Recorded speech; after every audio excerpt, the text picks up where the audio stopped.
broke the news of the Mark Canha trade. What's the latest on Justin Verlander? Yeah, and I also want to credit Will Salmon from The Athletic, who was on this around the same time as I was, the Canha trade. On Verlander, look, this has been an ongoing situation where the Mets have been talking to 2, 3, 4 clubs to certain different levels of seriousness, but there does seem to be some focus on the Dodgers as a potential fit for Verlander.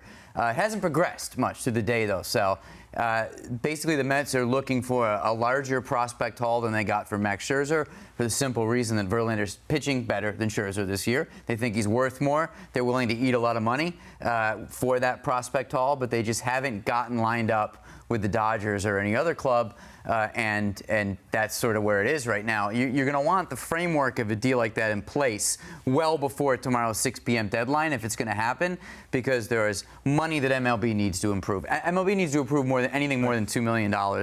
That's a process that took overnight in the Scherzer trade. So you can't do this deal 5 minutes before the deadline. There's Verlander's no trade clause, which the Mets have to. That took a while for Scherzer. Scherzer thought about this for hours. Now, I guarantee you Verlander at this point has thought about it in theory, so it wouldn't be a total surprise, but does he want to go where they're going to send him? There's a lot that has to happen here, a lot of hurdles, which is why people still think that he's more likely to stay than to go. But the Mets are working to turn him into prospect.